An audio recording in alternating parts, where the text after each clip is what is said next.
Welcome back to another episode of Reality Quest. Today we have a very special guest, Miss Kiira Benzing, and she's our first remote one. So we've been doing a lot of Seattle people because we're in Seattle, and that's just what's easier, and we like the in-person contact. Local celebrities. Yeah, but Kiira's in New York, and she is such a sweetheart.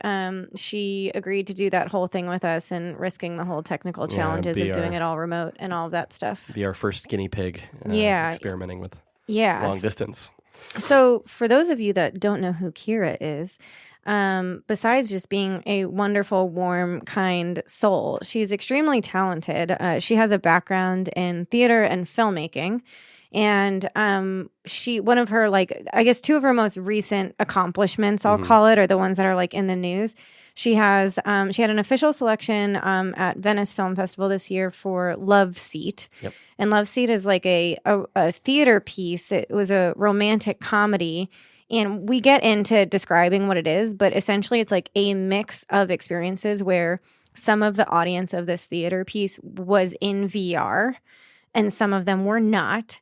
And the actors were actually in VR, wearing headsets as they're acting, and they're being reproduced in these animated experiences for the people with headsets on. I know that sounds crazy, and you didn't need to track with all of that because we do get into it in the episode. We'll dive deeper. But that kind of gives you an idea of some of the cool shit that she's experimenting with.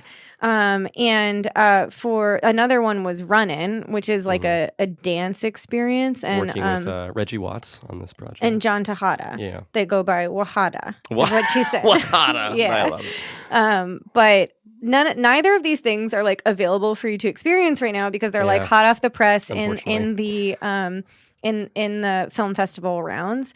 But we do get to hear about them, and she has amazing experience, and you can kind of go look them up. In the outro, we'll give all the info and the links, because even just watching the trailers for them is really awesome. And Runnin is this dance experience that they filmed in the volumetric capture studio, Intel's volumetric capture studio. Yeah, the largest in the world. And she was the first VR director to work at that studio, which as you said, is the largest volumetric capture studio. And they have I didn't look it up recently, but it's well over 100 cameras. And we do get into 100 cameras. Yeah, for anyone that doesn't know what volumetric capture is, we do get into it. And essentially just imagine a plentiful amount of cameras capturing different, you're recording a three-dimensional space. Right. But more on that in the episode. Right, yeah.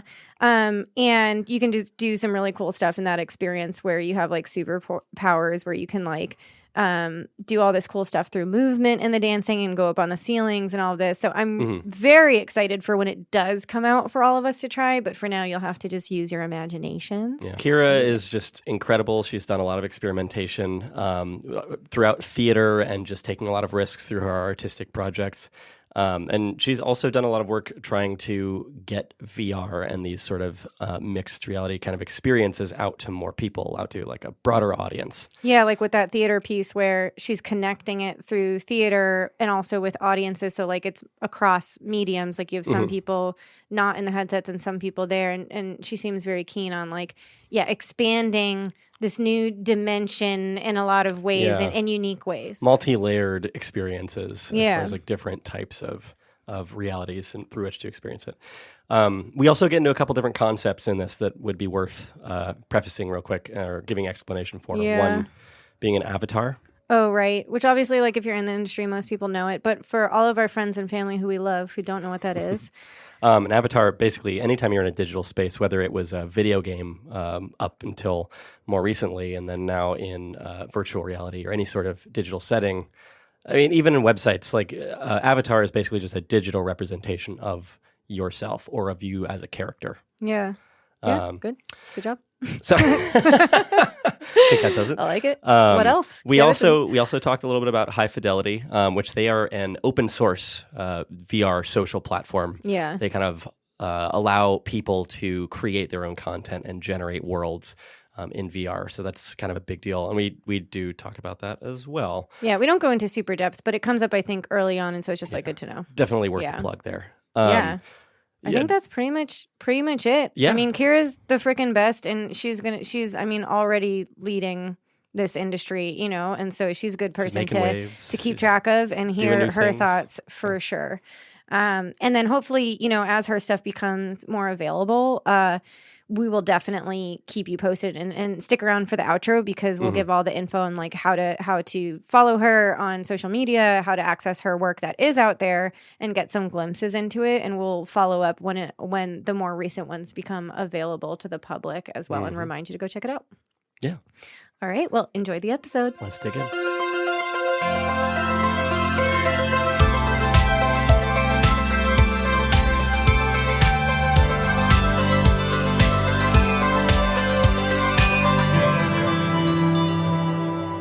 You just got back from VR Days. Can you talk about that a little bit and your experience there? VR Days, it's a conference in Amsterdam. Yeah. Right? Which, Kelly, you've been to. Yeah, I know. I had so much fun there. You know, when I was there, and I was emailing with you a little bit about this. I got to go because Mike was a keynote speaker, and so I just like, you know, what is it called when you like tail on to somebody else, like when you just like coattails? Coattails, like you're riding the coattails. I don't know if that's what I'm looking for. It's a new verb, coattailing. Coattailing. I don't think that's what I was doing, but I was like, you know, just like getting, you know, to stay in the hotel and all that stuff. But anyways, I had no idea what to expect. I've been to Amsterdam before for other reasons, but I had such a great time at that conference because there was this like extreme amount of diversity in people, obviously, because you're like in, you know, Europe. So you just automatically have a bunch of countries nearby. But on top of that, it was like diversity in what people were working on, which honestly, in at least from my perspective in the West Coast, there's like a lot of, in Seattle, it's a lot of gaming. Obviously in LA, it's a lot of storytelling. And these don't tend to converge as much. And the various conferences, it seems to have a certain focus. But at VR Days, it seemed like highly diverse.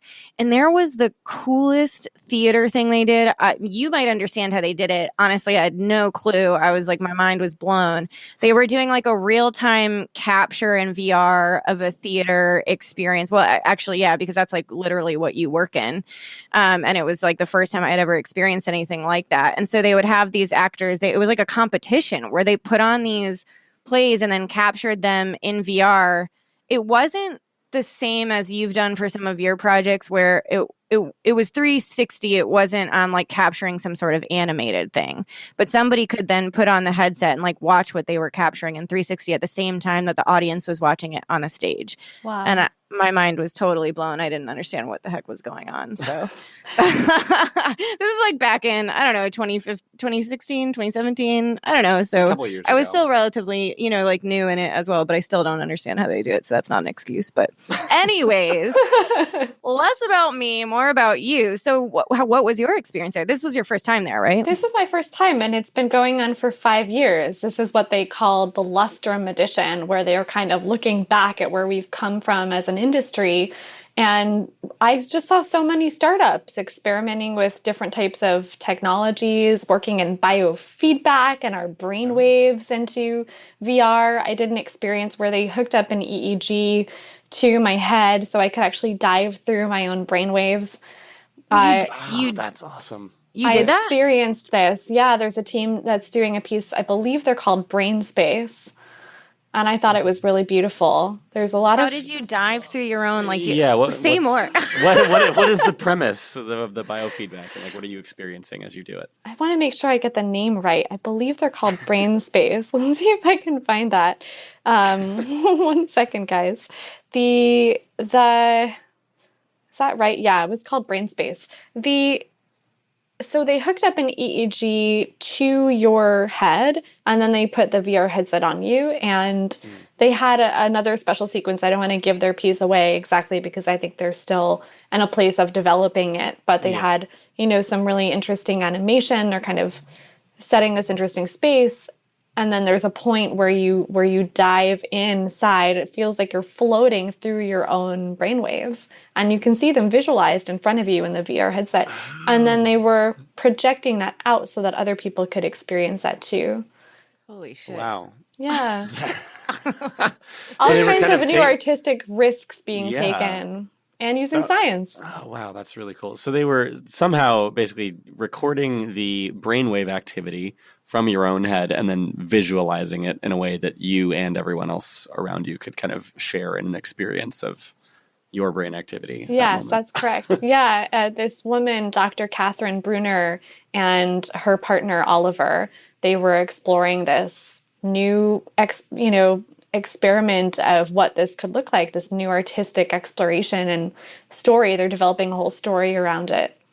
Wow. Yeah, That's crazy. What did it do for you? Like when you put on the headset and when you were experiencing that, what was going through your head? That's funny because it's like what was going through your head while you were what was actually going through my head and back to the rest of the world.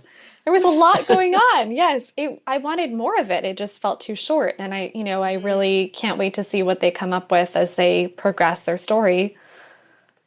Oh man. What else did you get to experience that was pretty notable or really interesting there? There were some amazing panels. I mean, Benjamin and Daniel have set up such an incredible conference. They use this historic theater, the Delamar, for all of the keynotes. I got to give a keynote. It's a huge stage, an audience that seats 600 people. I love people coming in, having conversations in the lobby, going back in. There was just so much conversation around VR and the potential and so many languages spoken. Like you were saying, Kelly, people are coming from all over Europe. Everyone speaks 3 to 5 languages. So I would just hear, broken language and then sort of come back to English and Dutch. And it was just such a beautiful orchestra of sounds and ideas coming together. It felt a bit more international than other things that I've been to. Were there any particular themes or like topics of conversation that came up a lot across those different panels?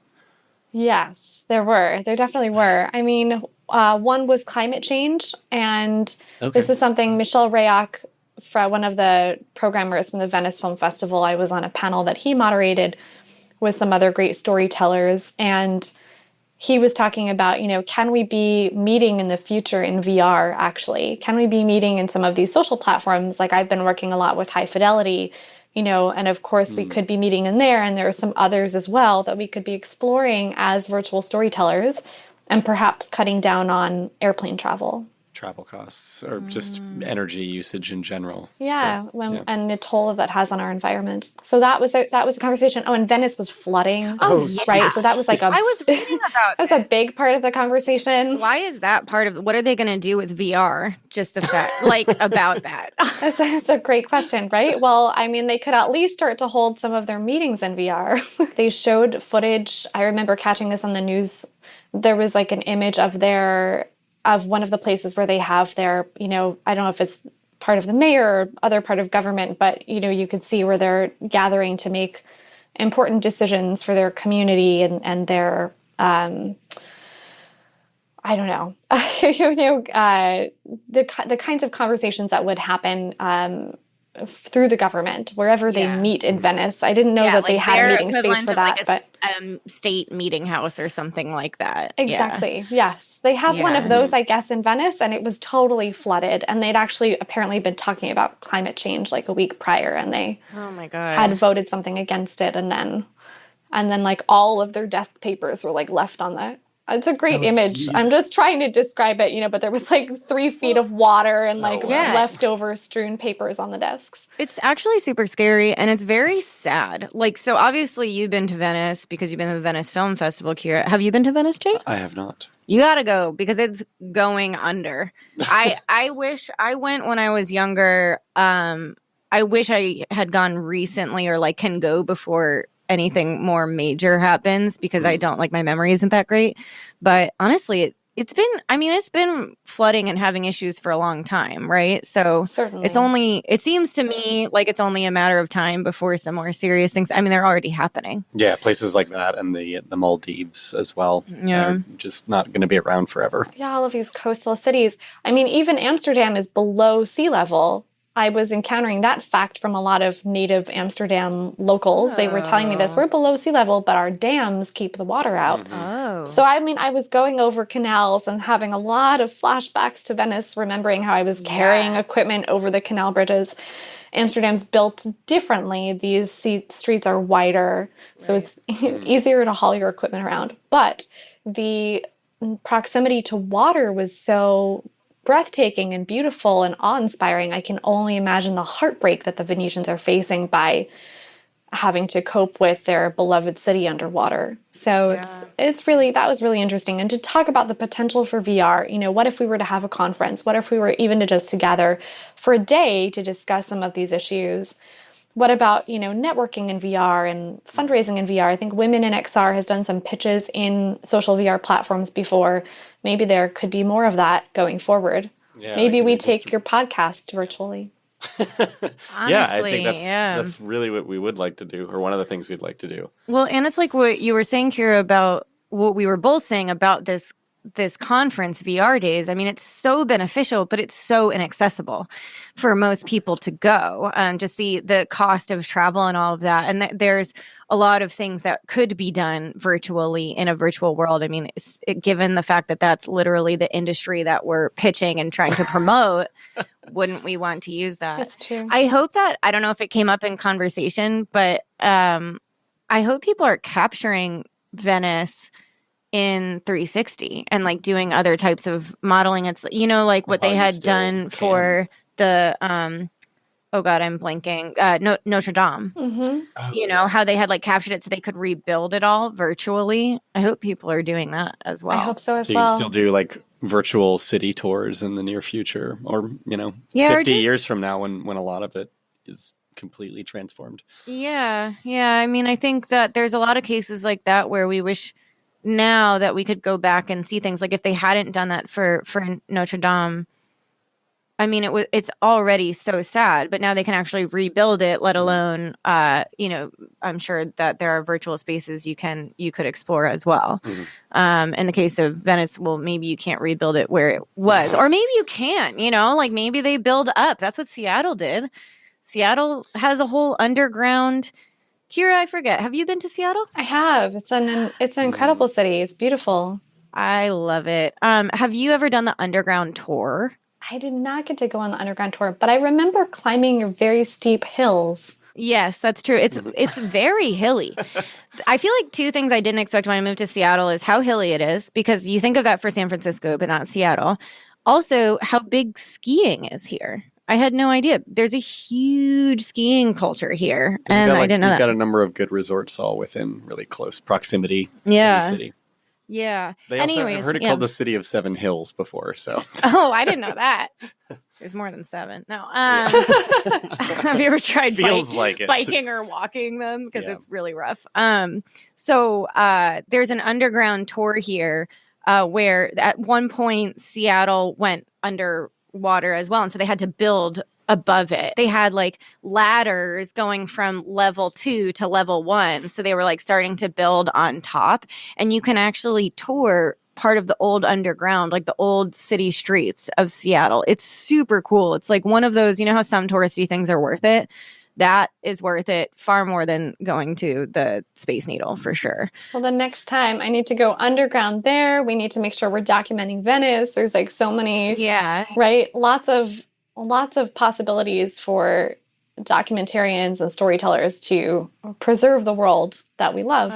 I know. So that it seems like the central sort of theme that I'm getting from this conference and this whole conversation is like, we really need to be embracing the technology in ways to better use the resources we already have, whether that's preserving the environment that is changing rapidly or using less resources to have future conferences or more networking opportunities or opening up the accessibility to festivals like this and other sorts of things.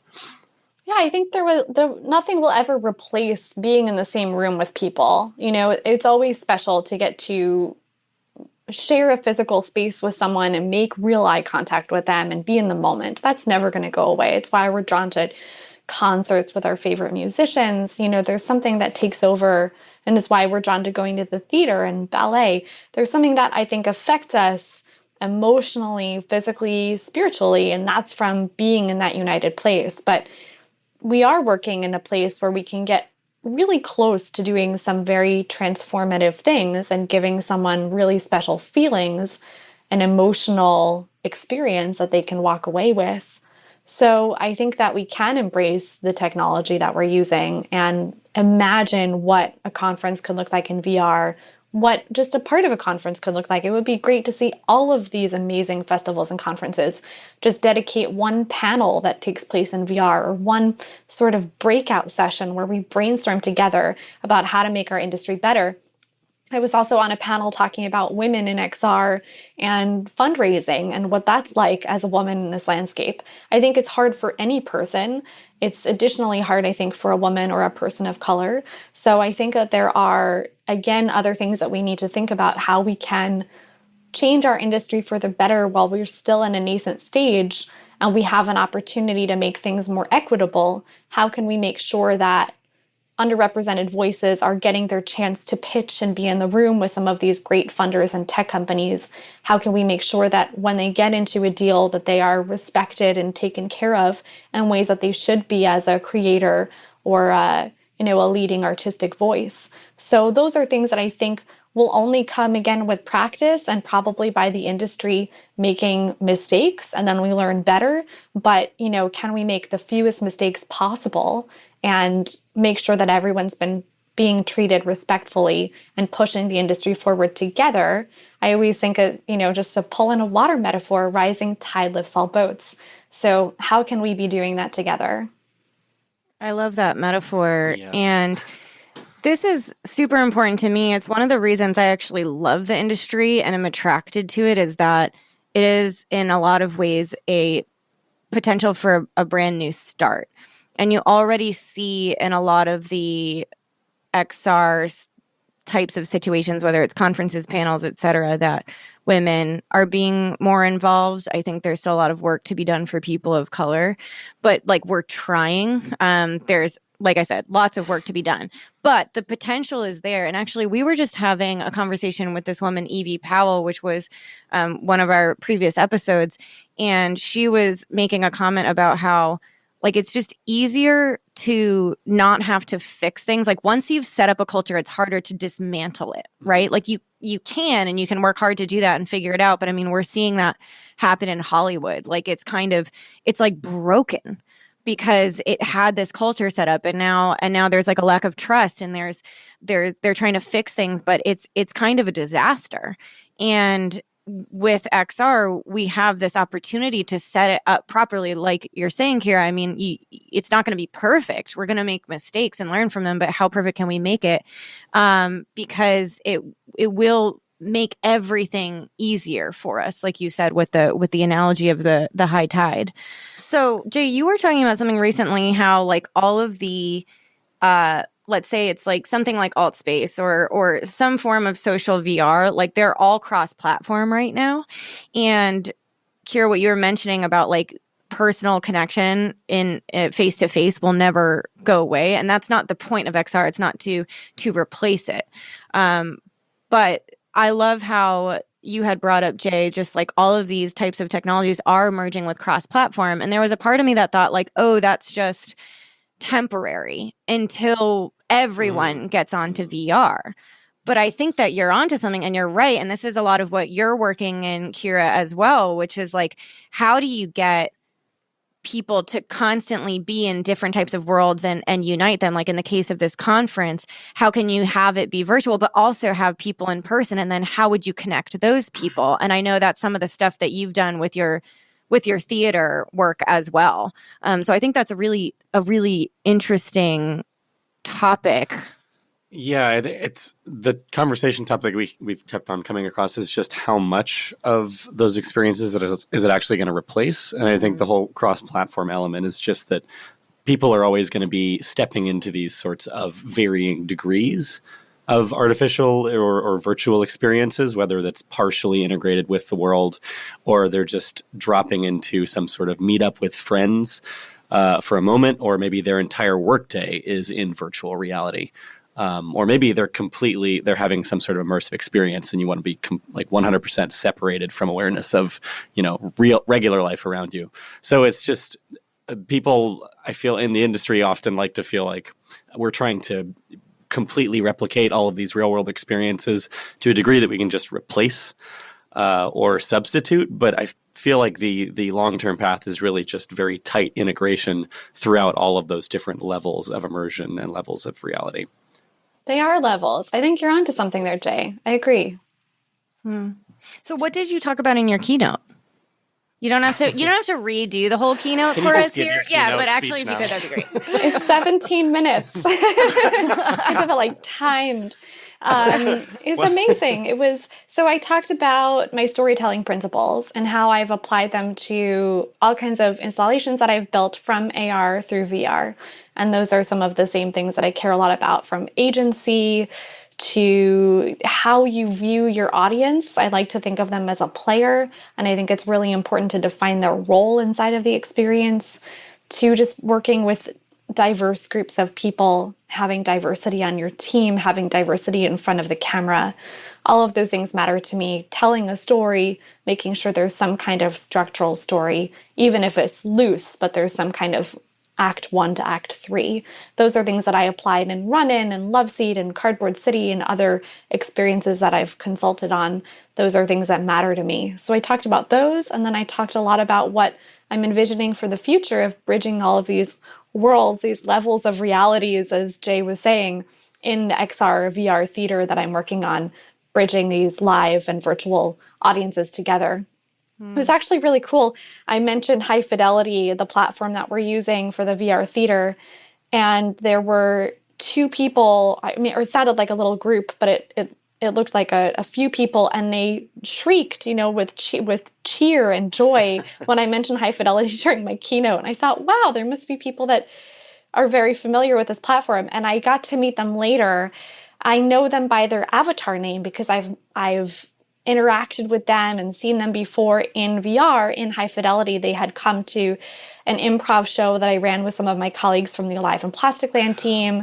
And then they also came to our Loveseat performance, and they were so excited about what we were doing with VR and theater. They have now felt inspired to make their own production. They're going to do a kind of take on Charles Dickens' A Christmas Carol story with Ebenezer Scrooge and do like a twist satire on Silicon Valley.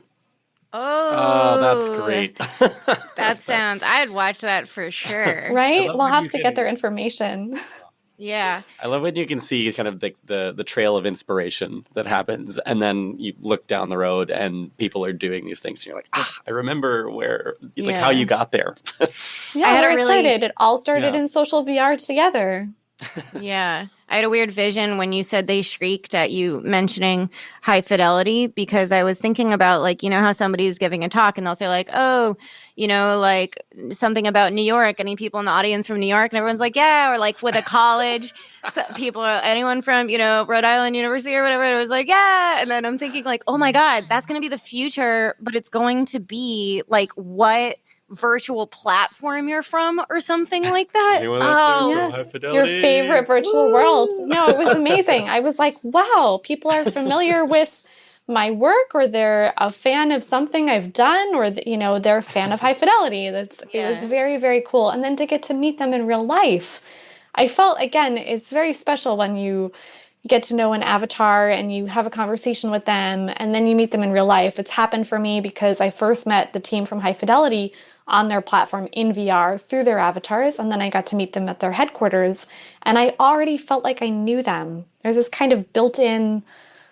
respect and understanding that just happens. It's really lovely.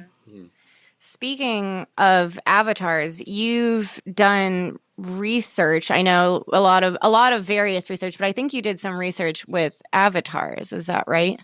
Yeah, we did. Yeah, my Alive and Plasticland team and we wrote a paper about it. Alive and Plasticland is basically two other gentlemen and myself. That is Alex Coulombe, who runs a design firm in New York City called Agile Lens, and David Goshfeld, who is an adjunct professor at NYU. And Alex was in conversations with High Fidelity to explore doing something that would combine performance and their social VR platform. And he brought me in to direct what turned into a case study for High Fidelity.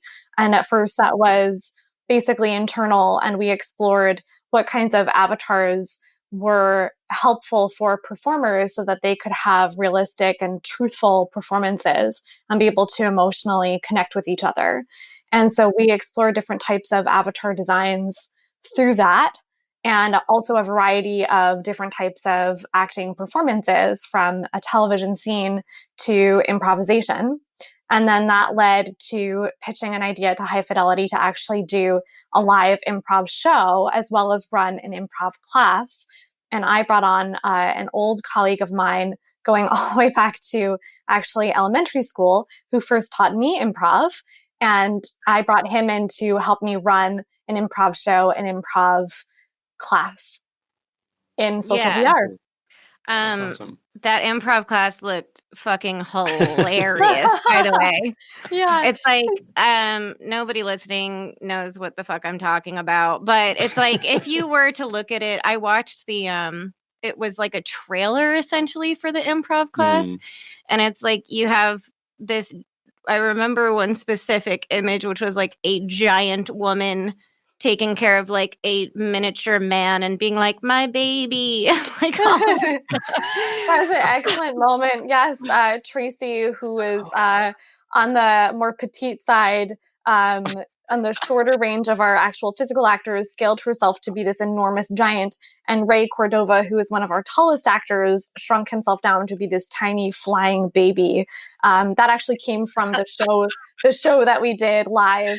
But it was a well tweeted and gifed moment.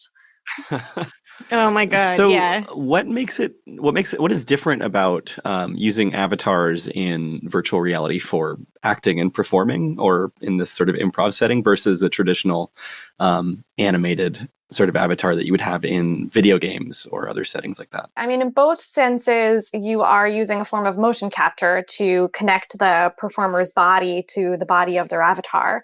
So you're putting different, tracking points on their body so that is also represented truthfully as you can. In live performance, because we've also been putting the actors into headsets, like we also just did recently in my production company's premiere of this show that we did in Venice called Loveseat. The actors are actually in headsets performing inside a virtual world, so they can see each other virtually through their virtual bodies, as well as see a virtual audience. So what's neat about this is now we're able to expand the concept of theater and take it into an even wider audience, to reach a wider audience, and into a kind of another dimension. Right. Yeah. So what were you finding, like going back to the beginning of that research, you start to get involved in finding the right avatars. What does that research even look like? Where did you begin? We started with looking at the kinds of assets that were available to us, and then also custom designing some avatars. So there were ideas that I had. I had a sense that perhaps actors don't necessarily need to have photorealism to connect with each other. So they don't need to look exactly as they do in the real world, right? They don't have to have a totally matched representation of their face and their body to be able to connect with another partner. And that actually, if we try a more abstract version of an avatar, something that has even less facial detail, maybe it doesn't even have eyes, can they connect with each other anyway? And this is something that we see in traditional forms of theater when actors are embodying things like puppetry or clown or mask. They're not always represented in the form of a human, but there's a sensibility of a human-like nature, because that character obviously still has emotions and an arc and a journey that they're going to go through. And those are things that you're endowing with human nature, but they may still be represented in an abstract form. It's kind of like a lot of the film history of like Pixar, where they've been experimenting with different types of animated characters, but that have what would seem like very limited emotional expression from a human perspective, and audience can still connect with them. Totally. Exactly. Yeah, it made me think of, there's this book called Understanding Comics. Anyone? No. It's about the development of comic books. I highly suggest it. It's super fascinating for anyone like interested in storytelling, and you don't have to be interested in comic books, because one of the things it talks about is the range of abstraction and on a scale of like photorealistic to so abstract you actually can barely tell what it is. Sometimes it just comes down to what type of art form you want, but that ultimately, if it had to, I would say, suggest something, it was that you do not need to be photorealistic. You need to be something beyond too abstract that you don't even understand what it is, but that you really don't need a lot, because people like to fill in that blank. And if you make it photorealistic, they can't connect with it potentially as well, because they're not filling in their own person. So to get a little bit more specific here and dig down into that, when you're crafting those sort of avatars and you're having actors embody them and give them life and movement in a production, if you can simplify one down so much but still have that emotional expression that it's capable of, what are some of the key like pieces that really still enable a character or an avatar or a person in VR to have that expression ability, if it's not necessarily eyes, or like what are those common sort of characteristics? I feel like we're still experimenting with this right now. This is such a new medium and form, and there are a lot more points I think that we can be adding to this continuum of exploration of how to be able to figure out what this form actually looks like. So far, the types of avatars that my team has designed, both with the research that I did for High Fidelity with the Alive and Plastic Land colleagues, and then also in what I've been doing with Double I and Loveseat, what I'm finding is that there is a representation of a human body, but it's not exactly in the total dimensions of the human body. There's a representation of a head, and from that point forward, other features are kind of further pronounced. So whether we're looking to commedia, from the Italian design of masks to give us further influence, or we're looking to another type of history in the theatrical tradition, there are different places we can be pulling from. There's a New York City designer, Jeremy Thompson, that helped me design an abstract avatar where we really just use paint and brush strokes on top of the shape of a human body. And that was one of the types of avatars that we designed for the initial case study. And so how did you test? Because it sounds like one of the things I was talking about related to understanding comics, you also had that hypothesis, and I think came to that conclusion as well, which is that you don't need to be photorealistic, like you said. And so when you were going through testing these avatars, I mean, how did you even test them? How did you determine or prove that hypothesis? Sure. We brought each pair of actors that did a scene together would try on every single avatar and do their scene. And then we would ask them questions at the end and ask them about, where they felt most truthful and resonated the most. And the majority of them landed on the side of the more abstract or mask-like avatars. In some cases, they felt that after they used those avatars, if they then went back to a more semi-realistic avatar, sort of something we're more comfortable seeing in the game world, where it's been 3D designed, but it's coming off the shape of a human, or maybe there's been some photogrammetry involved, and then that's been incorporated into a 3D design of a human. It's not just a total picture of their body. It's not a complete photorealistic photogrammetry piece. And for people listening who don't quite know what that means, right? You're putting a person inside, a camera rig of like maybe 100 cameras that are facing at them. So you're getting like every single, detail of their facial structure and their hair. You're getting all of this information, and that's getting composited together into this 3-dimensional asset that you can then use in a story.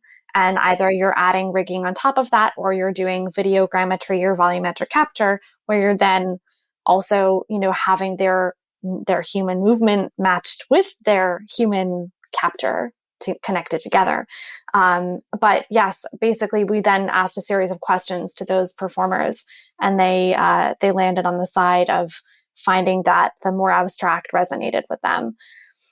That's so interesting that it was, I would have thought that I didn't think about asking the actors how they felt. I was thinking like, oh, how does an audience respond to it? But that's super fascinating to think that the actors themselves had these great opinions about how they could best perform and feel the most real. And they also have to interact with each other, so it makes sense. Yeah, totally makes sense. Yeah. Yeah, they're the ones that are, have to connect with each other and feel present in the scene. So what's giving them the most presence? And I think there's a huge amount of disconnect. They're in a virtual world where they go to reach down and touch a sofa, and that sofa doesn't exist. There's no tactile feedback for them that they're used to having. So, and the same thing if they go to like punch a character or caress someone's face, they no longer have that information anymore. If they do that, in fact, 9 times out of 10, the way that we space them in the studio, they're not in any physical proximity with each other anyway. And if they were that close, they're probably going to totally miss each other and find that they've like turned in a totally different direction because they've teleported or used some kind of locomotion that took them in a different direction. So they're not even facing each other in the scene anymore.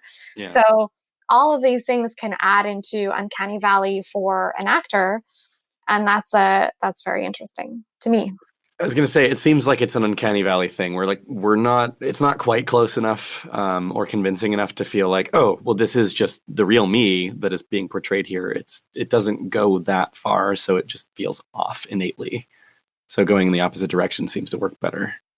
I felt that way. And I think that's something that I then carried over into Runnin with Intel Studios, because again, you're getting a human capture, but you can take this abstract form that's coming from a point cloud where all of those points may or may not be completely, connected in the way that we might be used to if we're looking for something that's super photorealistic. By having something that's come across as a more abstract form, we're able to then change that and play with that. And you still feel the presence. A lot of people said to me, oh, I love what you did with the capture. And that's, of course, we're working with an incredible shader artist who's taking the capture and then transforming that even more beautifully into something even more abstract and less human-like. But because you have the sense of the human dancing in front of you, you still feel like you're able to relate to that person and that body in the same world and same moment. I didn't even think of, when I was watching that experience, I didn't think of it from the perspective of, it was a choice basically to avoid having that sort of uncanny valley of these people look pretty real because it was a volumetric capture, but it's just off because they're models. When you use the point cloud, it looks a lot more artistic and just interesting. And you're focused, I think, more on the movement than the details of the people that are being recorded. Exactly. And I think that's what you hope for, especially in a dance piece, to just concentrate on the movement and try to get someone else to feel free that they can actually move as well. So if they're concentrating on that dancer and just being in the moment with them, getting into a flow state or a sense of rhythm, then that's all they're looking for, is to embody that moment in movement. That's actually an interesting insight from that, is that it allowed you to focus on the movement rather than the human details, I guess. Whereas if it was just a recording of a bunch of dancers, you would have to still deal with more of those details of those actors, like face or facial expressions and just things that you could kind of gloss over and create more of a sort of like moving painting. Yeah. So we talked about some of that research with the avatars. That seems like in a large part it was the beginning of a greater journey where you continued. I don't know if it was continuing research with high fidelity specifically, but you've continued to experiment, it seems, with different forms of expression, because ultimately it has led you to Runnin, which was won the juror award or the jury award at South by Southwest this year, and then you had Loveseat, which is was it premiering at Venice Film Festival? Yeah. And both of those are completely different. They're from this past year, but just to give everyone a sense, and I know we'll get into more detail here, but Runnin, like you said, is a volumetric capture, and it's basically a music video and something that encourages people to dance within that music video. So it seems. And then with Loveseat, it is a live performance. And so you have people who are performing live on stage, like any type of theater experience, except that they also have VR headsets on their face. And at the same time, there is a virtual performance. And that's what we were just talking about, where they are essentially translated into avatars. And so you can kind of choose between, do you don a headset and experience this virtual experience, or do you see the experience live? I hope I did some justice to those. You did great there. Yeah. Okay. So those are two completely different pieces. They're experimenting with different types of expression and storytelling, technical approaches, all of that. And so what I'd love to know is, like, where did you go? So when you started off with this research with the avatars and all of that, it has led you on this journey to those types of experiments. And so what did that journey look like for you? What else were you starting to discover? And how did you start to get into these experimental spaces that Loveseat and Runnin works through? I mean, I think right now in this industry, we're in a very experimental place. And I think, certainly some people have been in this space much longer. You look at Nani de la Peña and her history and contribution to this industry. I think that, an incredible research-based universities like what Stanford has been doing and contributing to the field. So I think if you're not experimenting and kind of adding to that vocabulary, taking risks and trying different things out, then maybe, it's not going to further the medium as quickly as we could. So I really value all the people that are taking risks and trying things and trying to experiment with different technologies and practices, and also, try to embody different messages and pieces. I think if we take the same storytelling principles and the same technology that we're used to, because that's what we've been doing in animated films, that's what we've been doing in documentaries, then we're missing out. We're working in a three-dimensional medium. And I think that's where it's especially exciting for us to be trying something different. So I tend to work in a really experimental place. And I think that, people have all kinds of different approaches of what is best for them and the types of stories that they want to be telling. But, getting to work with Intel Studios and Reggie on this very first piece, the first creative piece that the studio produced, the largest cast that they had filmed at the time, the first virtual reality production for them, the first music video for them. There are a lot of firsts there. So there was a lot of experimentation. And I had this blocking plan to shoot all 13 performers at once, which is not so typical, because in most of volumetric capture studios, you want to concentrate on one performer at a time so that you get the most visual information and you don't have any occlusion, meaning no cameras are, the movement that's intersecting between the cameras, shadows, things that are being created. You don't have as many difficulties or challenges that you might work with in post. But I had a theory that if I put all of the dancers together at once, they would be able to feed off of each other's emotional information, even if we didn't take that exact export as one piece together, but we would actually segment it and separate those dancers out so that they could be placed all over the Rubik's Cube designed space that would build throughout the piece.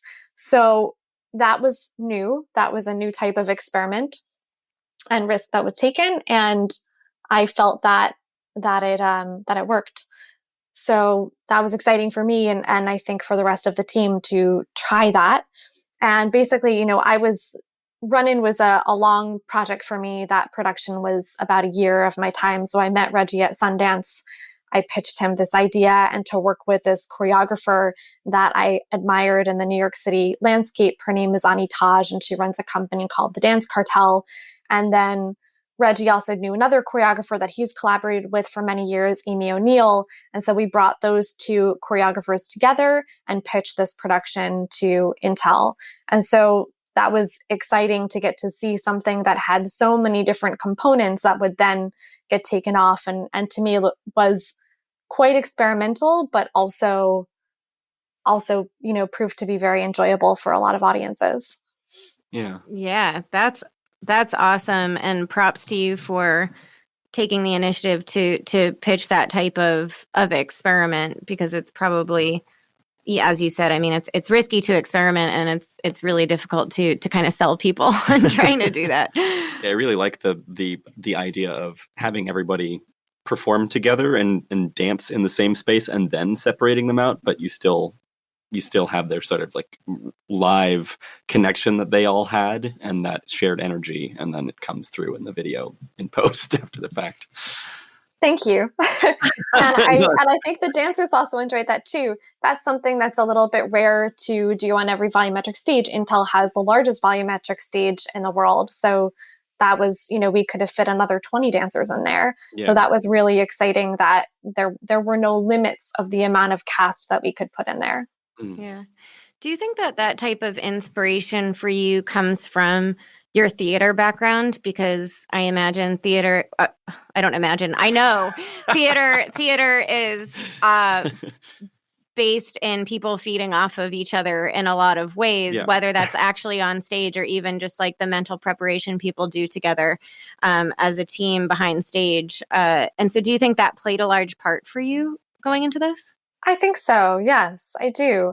I think that emotional connection and being able to make eye contact with people and find a sense of presence, which I think is what we're trying to do in other ways in VR as well, to create these, Nani talks about embodied moments, embodied experiences. I think that helps by putting as many humans together and letting them live inside a moment together. I really believe in social connections, and I think that that's really important. So that's another reason that I'm exploring the social VR space, which is an incredibly exciting space and also challenging space to be in right now, where it's so, again, if we think VR isn't defined, social interactions in social VR is also not very defined right now in a space where we don't have human bodies. And that also comes into play from having worked on Runnin, where again, this sort of question of how do we respect another person's body in the space?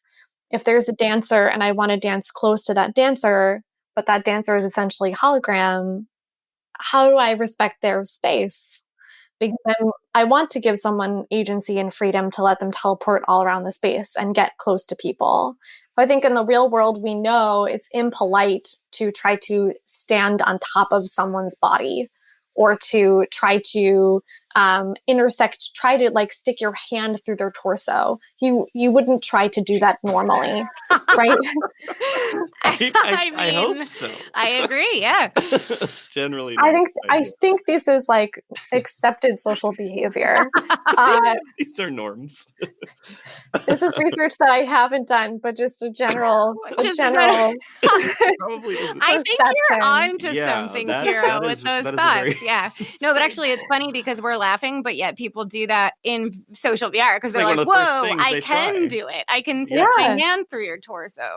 It's so weird, right? They wave their hand in your head. Exactly. Right. Yeah. Exactly. Yeah. But if we don't think about, what is the effect that has on the person we're doing that to? If it's a friend, maybe that's socially acceptable. Like we both accept that we're going to stick our hands through each other's torsos. And that could be mutually agreed upon. But if it's a stranger, and in a lot of these social worlds, people are strangers, they are people we've never met, then we have to set up a new set of rules. I think a lot of these platforms are trying to do their best at reminding each other, create a sort of space bubble. You can set your own space bubble of how far someone can come to intercept in your personal space. Yeah. The fact that we actually have to define what our personal space is really interesting. So I was thinking about that as well while designing Runnin, like what is the appropriate personal space for those dancers and what happens when you get close to those dancers and yet at a dance party, you might want to get close to somebody else and dance with them and try their move and copy their dancing and see how you flow around their dance move. I think those are all the kinds of beautiful things that we discover at dance parties in these, joyous atmospheres, which is what Runnin was meant to be. So how do we maintain that sense of freedom and choice and yet also respect someone's body? And that basically what we designed there was that when you got close to a dancer, their voxels, because Intel's system is based on these, three-dimensional pixels or voxels, that we could design them so that they could react to your movement. That was one way that we did it. I also filled their body with a sense of light. And that way, as you got close to them, it's as though they had an energy, they possessed something. So you knew you were kind of in their field. Yeah. And that kind of very abstract feedback seemed to help people to also, get close to them, but also be respectful of them. Okay. So it's like an effort to try to translate some of the unconscious body cues that we translate in real life, but that kind of get missed most of the time in virtual environments. Yes. Really interesting. When you were approaching directing Runnin, you said this was like basically born from you, that you had this idea, this like dream, essentially, like literally and and metaphorically of Runnin. What was different between what you started with and what you ended with? Like that type of interacting with bodies and having those bodies light up or having the voxels react. Was that something you envisioned, or was that like learned throughout the process?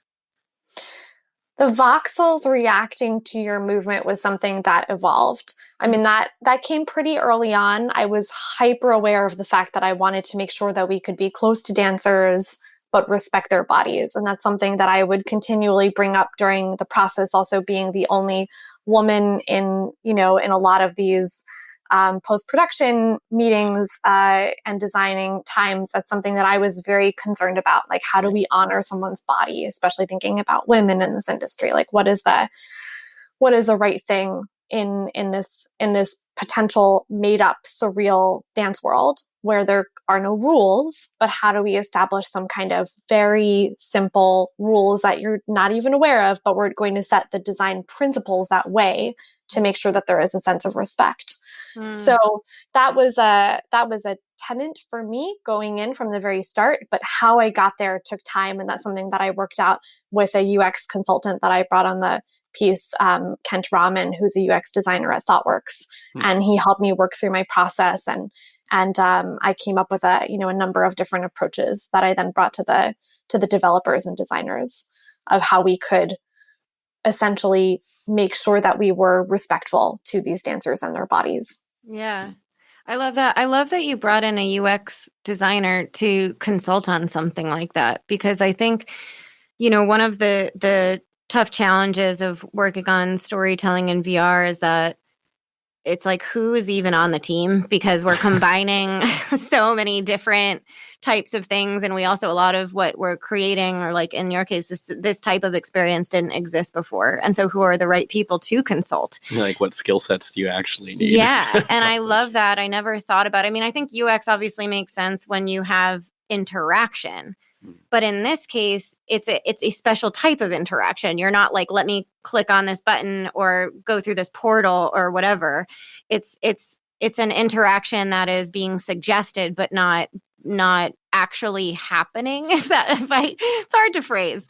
And so I think that's really cool that you brought in someone from UX to work on that. I think that's like really great advice for people. Yeah, I think UX is one of the most critical. UX UI is so important, like on every VR team.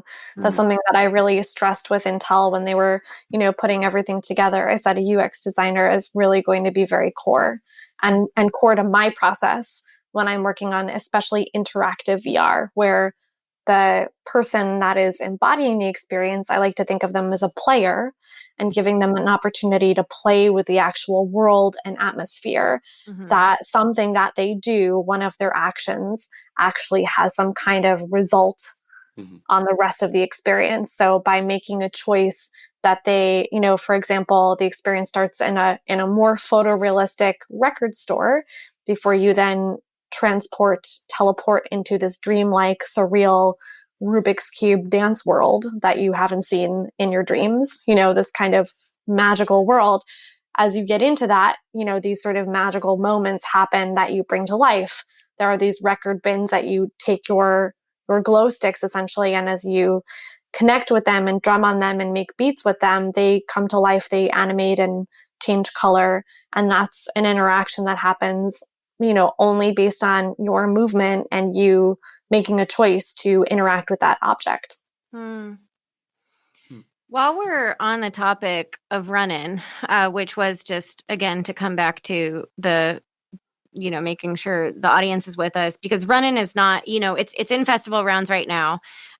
Maybe like we'll stay connected and we can maybe eventually it'll be on the store or something like that. And we can talk about how people can experience it. Yeah. But right now we just have to talk in theory for everyone. And again, this is the one that was a music video that was for Reggie Watts, essentially. And then John Tejada. Reggie and John. Okay, got it. And so they call themselves Wahata. Wahata. Oh, I saw that. And I was like, I don't know what that was. Okay, cool. Good to know. So what were some of the other discoveries that you made working on this project? Because first of all, let me plug something that you were not only the first female, but the first VR director to work in Intel's volumetric capture studio. Largest studio. So congratulations to you. That's fucking awesome. And I'm sure everyone's like, how did you pitch it? And tell us how to get into Intel Studio. maybe we'll come across that. But and that's 76 cameras, I think I read, right? And a giant. We have even more now. Yes, exactly. And there are even more cameras installed now. That's insane. It's growing. It's getting bigger. And it's like a giant stage, and you came in hot, and you're like, not only am I going to tackle this whole volumetric capture thing with this giant stage, but I'm also going to come up with new ideas about how to have everyone on the stage at the same time and how we're going to segment those people. You just seem like a total badass who's got this all down. But it's you're experimenting with everything. So what were some of the other key areas that you came across in working with volumetric capture and just working on this project in general that were big lessons and experiments that you played around with or tests that you did? Sure. I mean, I think the biggest one was I really wanted the player to have total agency to be able to teleport and go to the ceiling and dance on the walls. That comes from a love of musicals and watching Fred Astaire, who danced on the ceiling, and just always wanting to do something like that myself. So I thought if I can then give that superpower to somebody else, and we can give superpowers to people in VR, then that would be amazing. But again, what does that experience feel like? Will that make them nauseous? Will that make them feel completely disoriented? Will it be cool? Will they find that as cool as I think it is? And, that comes back to my UX designer and other work that I've been doing, with other developers in the field that have reminded me time and time again, this is about iteration. I actually think this is a piece about the VR development cycle that's very similar to theater. Theater takes a piece and workshops it and keeps reworking it until it gets right in front of an audience. It can take many years before a production even reaches Broadway. So the same thing in software development. And when we're working in VR, we're working with these game engines. You want to be putting a person from your audience, from the demographic that you're hoping that you reach, and seeing how they respond to the things that you're trying out. So teleporting to the ceiling, trying that out, that was something that I wanted to try that I hadn't built in an experience yet. And we tested it on people, and the play test went really well. It was we struck a line where people felt the ceiling, I think, was a pretty easy, oh my God, that's exciting. The walls were something on the line of, where am I? And it's really interesting.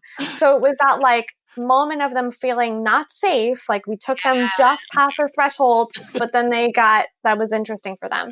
So I thought that was exactly striking that balance was exactly right Mhm. and exactly what's fun about VR, but also giving them the ability to choose to go there to those places. So if they discover it and that brings them joy, then they can keep doing that. But if that terrifies them, they can go back down to the floor where they started from and feel safe again. And I think that's really important, like not forcing to put a player in that position, but empowering them to choose to go to that place themselves. Yeah. Yeah. I wanted to ask a specific question about how you, or between you and the UX designer that you brought on, how did you kind of tackle that interaction challenge and just figuring out how to do that properly, and then working with people? Like, what was that process like? So that was something that I worked through theoretically with Kent, and then that was developed by these developers in California. And that process, we actually, we wanted to start with doing that early on in the process, but that piece got worked on a little bit later. So the play testing for that was like just in time. And there, I think that when you're developing a mechanic that is risky like that, you want to put a lot of play testing and iteration around it. And we got lucky that it worked the minute that we put it into testing.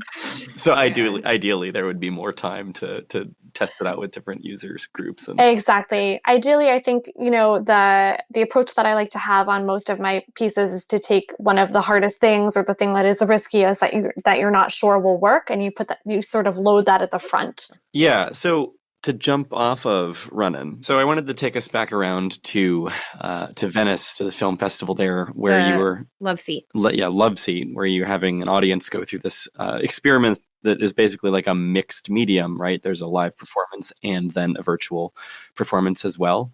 Can you kind of like take us through what that was like first for people that were experiencing it? Sure. We had an audience of 50 people in Venice for each performance. And we ran a show for 10 days plus 2 days of previews. So essentially 12 days, where a lot could go wrong because we were networking 13 computers, which is a challenge to do. And then we were doing that while enabling an international audience to attend through social VR. And we were doing all of this from a medieval island in Venice in the middle of a lagoon. So building a theater and networking 13 computers is hard anyway, but then sort of putting yourself in a place where things are very old, it just sort of adds other elements of challenge to it. But our team did it beautifully. We had 3 technical directors with us in Venice, which was really helpful to make sure that our actors were tracking and we were, connecting to that high fidelity platform beautifully every day.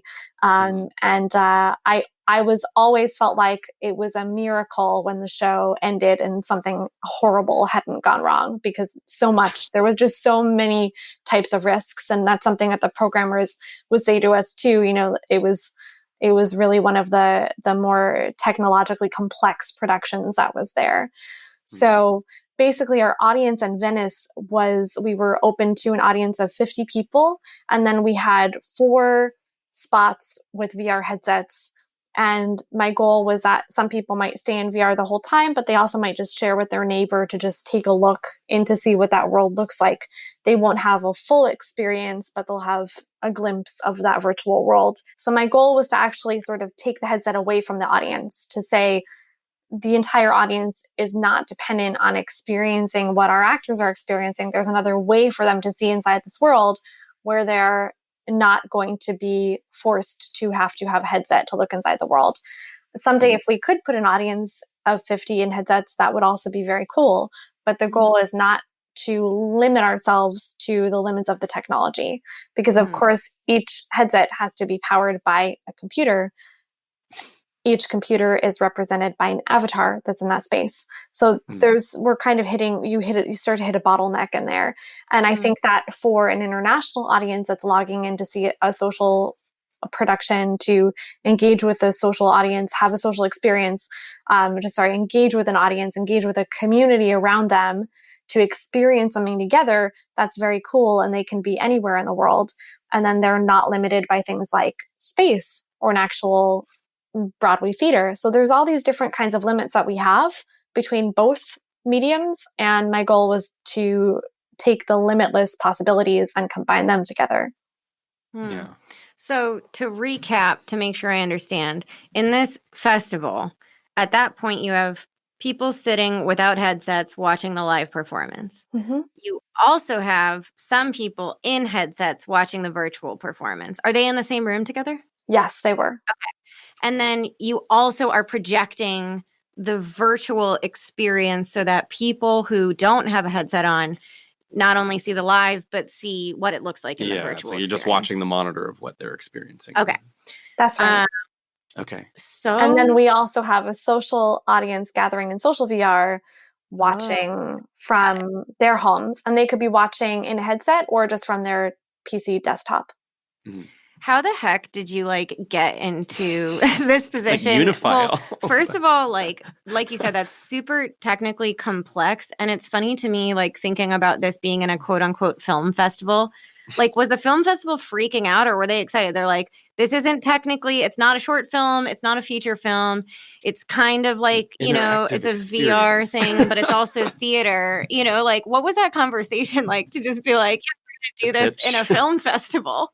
So Venice has had a dedicated program for virtual reality that also has a competition lineup. And that's quite rare for an A-list film festival to have a dedicated program that also has a competition program. And that program for Venice has been running for 3 years. This was the 3rd year. And that program is spearheaded by 2 programmers, Liz Rosenthal and Michelle Rayak. So they were knowledgeable of what I was doing with my colleagues in New York. They also knew that I really wanted to develop a full production, an original production, a scripted play. And they gave me this opportunity to be a part of the competition lineup. And we actually built this production very, very quickly. So they had attended one of the rehearsals that I was running with some improv work, which was super experimental and not quite what I was hoping for. Improv felt very, very risky. And so if we wanted to design moments in VR that are truly magical for VR, for example, where someone grows to a really large avatar size, mm-hmm. or to be able to have lighting cues and costume changes, that those things would be designed better in a scripted production. So I think there are possibilities for improv in the future, but for a premiere in a place like Venice, it felt that it would be quite exciting to be able to do something scripted where we could design around those special moments. And also I've been wanting to collaborate with Mac Rogers for a long time. So this felt like a great opportunity to do that. Yeah. And so when you got into this and you're doing the live performance, what were you observing in terms of the audience reactions? Yeah, what was the reception like towards Reception in Venice was really interesting. I think that people are still trying to wrap their head around what this actually was for them. Were they seeing a theater production? Were they seeing a mixed media production? Where do we fit? And I think that we are trying to understand that too. Do we fit into what you consider theater that's mixing in technology? Or, are we actually this kind of new thing, this VR theater? That's personally where I think we land. But I think everyone's going to come with a different approach about where they think we fit on the media landscape. And that's exciting that we maybe fit in different places, or we don't exactly fit, which is kind of neat. And so the audience was trying to wrap their head around, I think, still, what this experience was like for them.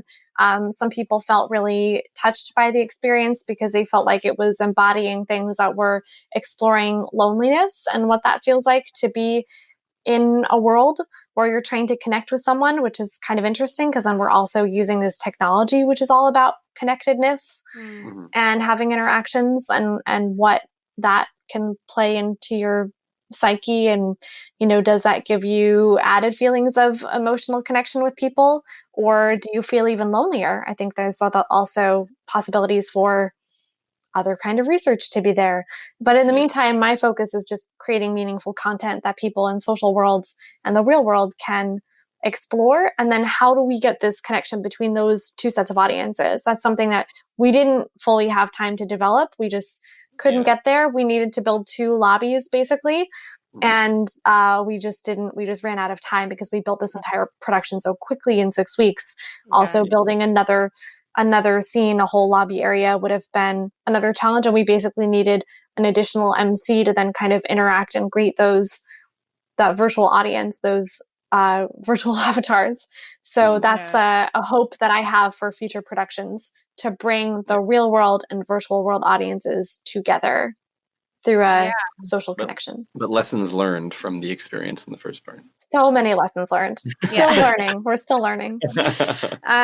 Did you talk to people? Did anyone experience both the live performance and then go back and do the VR performance as well? Yes, there are a handful. There was a German journalist, and I can give you her name, and she had a very interesting set of interactions. She experienced it first live in Venice, and then she went back to Germany and tuned in from Germany while we performed again in Italy, and she watched the whole show again from inside VR. And what did she have to say about her experiences? Really curious. Yeah, she had a lot of really great questions. She wrote an article that got reposted to No Proscenium. So there are 2 places to explore it, on her blog and also there. I think it's on Medium, and it's called Birds and Bees and Multiple Realities Loveseat at Venice VR. Did you get to talk with her personally, or what were your feelings and takeaways, some of like the key things from what she wrote? I did talk to her personally. I got to talk to her in Venice, actually, after she had already experienced it. And I think she was like working through her head, like maybe she'll tune in also when she gets home, which of course is just another thing to figure out, how you're going to log in and set up and have that additional experience. But she did.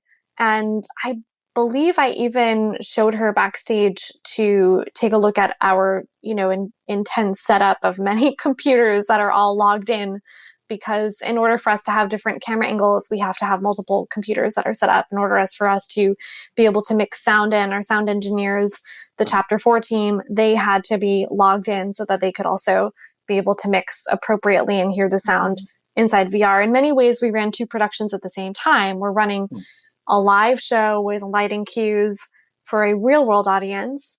And our actors are wearing costumes and they have real world blocking. And then they have additional cues, design cues that are happening in the virtual world where set pieces are coming in from the virtual set that's been designed. But of course, we also had to have a live set designed for the real world audience to interact with. So it was like having 2 shows and 2 design teams. Our stage manager, in many ways, she embodied 2 people, and that was pretty incredible.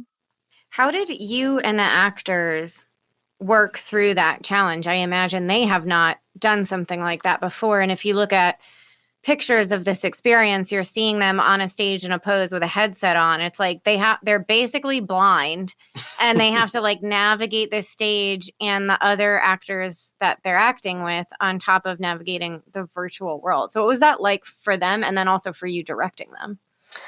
I can't speak for them, but I can speak for my interaction with them, and they're incredibly talented, all 3 of them. I specifically looked for actors that had a great sense of working with their bodies, a great physicality and a sense of physical awareness, so that they would start to understand that if their cord attached to their tower was getting taut, that they would have an understanding that they might, pull that out and go totally dark. And that would, be a tricky thing to navigate. So so I worked with actors that would have an innate understanding of how to work with their own bodies inside of this world, but absolutely they learned all new skills, basically teleporting for their blocking, doing quick costume changes where they're, selecting these different avatars that enable them to do this. They're Jen's character, Abby, had to fly a lot throughout the production. So she's learning how to use her controllers that enable her to fly. and hit blocking points while flying as well, which was incredible. So, normally when you're doing complex things and you have things like dance in a show or a fight scene, you would do a fight call and a dance call. Here we would have a flying call for Jen, basically. And anything that they kind of wanted to practice that was technologically quite different than they would be doing in a regular play, they would do some, a run through every day of those more technically complex moments, which I was really grateful that they wanted to do that and would also, ask for extra time to practice those things. Jonathan David Martin, who was in Warhorse, he has an innate sense of working with puppetry and experience on a major professional level. And so he also carried that over. He'd also had some virtual reality experience before. So he learned very fast. Yeah. So what were, for you, directing that, what do you feel like went right? And then also like maybe what I'll say went wrong, but just like you had already mentioned, like some areas that you'd want to do better, such as the, creating connection between the two different types of audiences, the live and virtual. So I want to hear like what was going well, like you planned it was experimental, but it worked out. And then what, it was kind of like, okay, we could do this better next time. Sure. We wrote an entire stage management system to be able to call lighting cues and bring set pieces, fly them in and out from the stage, make things appear magically. So those things were very risky also for us to do in a short time frame, and they ended up working really well. So I think, watching set pieces sort of float up from a stage and dissolve into a stage is pretty amazing and magical. And I think that worked really well. Jonathan's character, Bruce, like grows to a giant size and then he shrinks down to this teeny tiny size. And I think that worked really well. The audience responded. Those that saw it virtually or without a headset would say that moment felt really special for them and like a great use of VR. Why would we do this in VR? Well, because you can do something like that. What human body could ever grow in size? We can't do that in the real world. We don't have the physics to do that. So that was really, I think those were some great achievements that we were able to write the code in time and write the stage management panel to be able to make those things happen on the fly, timed and scripted, of course, but, to be able to get all of those pieces working together was a lot of magic to pull off and felt like a very rewarding contribution, I think, to what the future of VR theater can look like. Things that weren't going as right for us, I think that there is more for us to develop in terms of lighting cues in the virtual world, the way that our avatars, when they enter the virtual theater, they would all there was like a little bit of a bottleneck where they would get stuck. And that's just, again, like iteration and feedback and playtesting that we didn't have time to do with a live audience before we got to Venice. Mm-hmm. So that's something that we were figuring out every day from a live show in the kind of spotlight of being a piece in competition. That was interesting for us to learn and also tough because changing a model is going to have all kinds of other consequences. So, sometimes we would make changes to things and then our actors would have to, go back and run through and like reblock a sequence.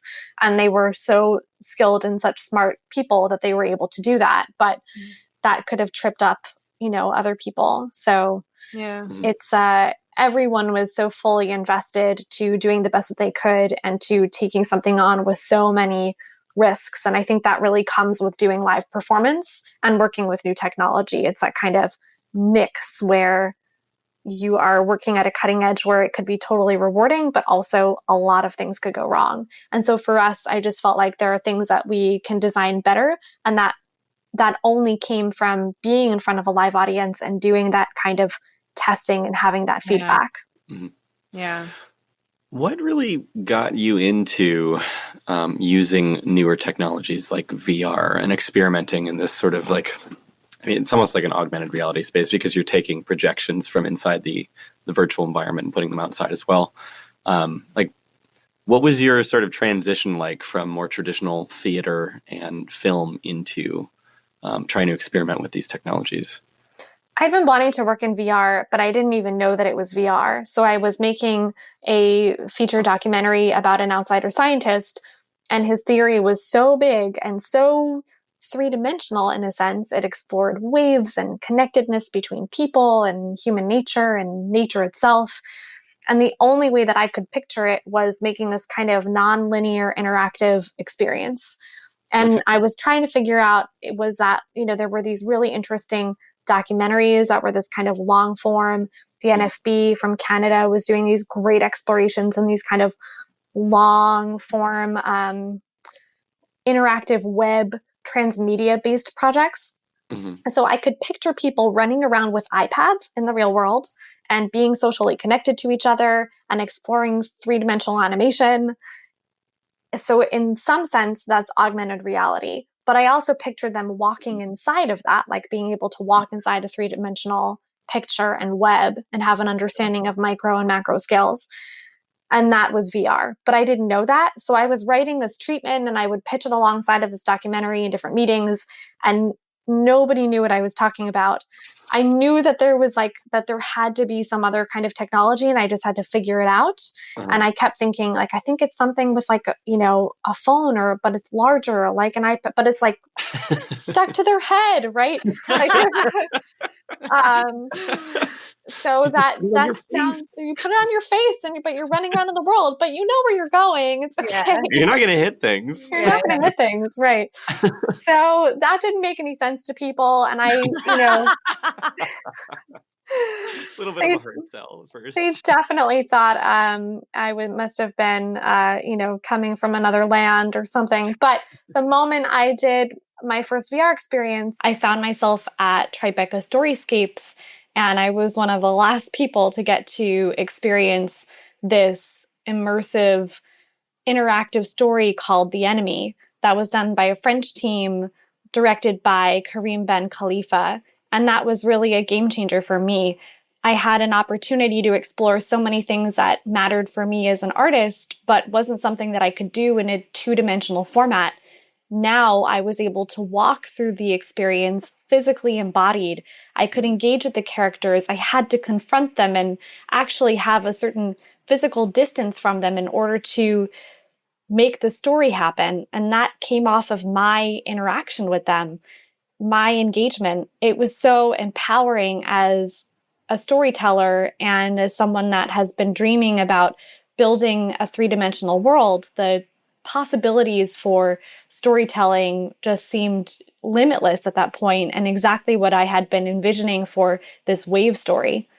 That was a light bulb moment. Yeah. What was that story about? Basically what Karim's team did, and the entire team from The Enemy, they recorded two different people that would look at each other as enemies. So they recorded a Palestinian soldier and an Israeli soldier, and they used photogrammetry. And so they were their actual size, and you walked up to each of them. They gave them the same exact questions about why they engaged in battle, what they were fighting for, if they'd ever killed anyone before, whether they had families. These were very human questions, things that you might want to see in a documentary, but now you get to see them answering them in front of you and breathing in front of you in real life. And of course, they mixed all kinds of techniques, from game development techniques to photogrammetry. I think they retopologized the entire mesh texture of these soldiers to make them look very human and accurate to how they appear in the real world, sort of pre-existing a lot of the volumetric capture and technologies that we have right now. So they were really ahead of the curve, and they did this from a really pure journalistic standpoint, and then gave the audience inside of the experience, the player, this ability to engage and interact and sort of, ignite the story themselves. Did those two soldiers have sort of direct interaction during the experience of any kind, or is it just sort of them individually recounting answers to those questions in their experience? They were individuals, and they stood at a distance across each other. I want to guess that there was maybe 15 to 20 feet of space between them, but you had to get close enough to them. You had to get something like maybe 5 feet away from them in order for their story to come alive. Oh, wow. So that's what you meant by the proximity being so key to the actual experience. Exactly. That you weren't having a distant experience with them. You were having a one-on-one experience with them. You had to look them in the eyes and see how they, really cool. and see how they breathed and responded. And, you know, I'm always the kind of explorer that wants to see how an experience breaks. So I would try other things. I wasn't brave enough to run around them. You know, I had colleagues that did other things. They're soldiers. You know, these guys they live very meaningful, serious lives. Their choices are very bold. So I wasn't bold enough to, to run circles around them and try and, do anything kind of really provocative. But I did try getting very close to them. And I remember they had built in a reaction technique that they sort of backed off. And it was really interesting. I thought, like, wow, there's so much potential here again in this three-dimensional storytelling. How much space was that experience? Was it how big was the room? Tribeca gave them a really large space. I mean, I'm just guessing from, also now having built a VR theater and, tracking actors that each need a 10 by 10 square foot space, that this was a pretty large space. I'm just going to guess that it was a 20 by 30 or a 20 by 40 foot space. And so from that point, you have this experience, you see, like beforehand, you realize that you needed something like this. You just didn't know that it existed. Then you have this experience and the light bulb went off. And so what were your next steps after that? Were you like, oh my God, this is what I need to do for the Waves project? Or where did you even go from there? I think I went straight to their producers and I said, how did you build this? What software did you use? What technology? How did you capture this? Show me your cameras. What can you teach me? And they were really generous. What I loved, especially about the VR community at that time frame, was everyone was saying, borrow my camera. I think I remember actually walking out into the Tribeca area. They had made this really cool seating area where you could sit on these kind of comfy couch stools, these sort of, what's the name for it? We're talking VR here and I can't even think of the name of the chair. The chairs that they're just comfy stools that spin around 360. Is that what you're talking about? They were not 360 chairs. They were just like those, like kids would have them, like round bean chairs, pillow chairs. Yeah. Like that you could just kind of like pick up your pillow and like move it to sit by somebody else. We did a lot of that. I remember that specifically from that year. It was this kind of really interactive time where people were sharing knowledge with each other and talking about the 360 GoPro things that they were gluing together. And, like do you have a couple extra memory cards we could borrow? We don't have enough mini SD cards, but do you have some? We've got the cameras now, but we don't have this. And so you'd hear about people kind of trading technology and sharing tools with each other. And I mean, that is really how I got my first shoot off the ground, Cardboard City. I borrowed from tons of people, from a lot of my peers in New York, because we only had 2 rental houses that had VR cameras and they were renting for huge prices and they were booked out through the shoot that we wanted to coordinate. So we had to rely on our peers to pull it together. And I think that's something that we should continue to remember as an ecosystem. How can we keep supporting each other? Where can we lend a tool? A volumetric stage is harder to lend, but what else can we be doing with each other to make our projects come alive? Yeah. What year was that Tribeca Festival? That was, I think it was 2015. Okay. We could take a look at the NMU website. Oh yeah, that's a good point. Well, yeah, probably. My guess was 2015, 2016. Yeah. So at some point around then, I hear you searching it. 2015. Yeah. Okay. Interesting. That's what those clicks were in the background. Yes. That's so cool that was the type of environment and culture that sharing, because you're totally right. I mean, I'm thinking in Seattle, if you want to get one of the best 360 cameras right now, I only know, just a few people who have them, and that's probably exaggerating. I mean, I'm sure they exist elsewhere, but like that whole, even some of the biggest rental agencies for cameras around here, they don't have them, right? So it is really relying on your community for sure. It's true.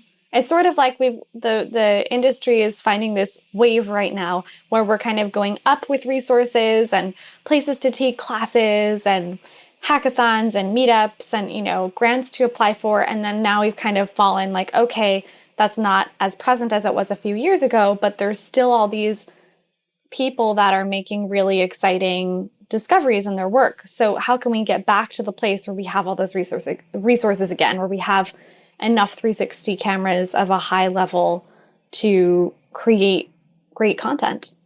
Yeah.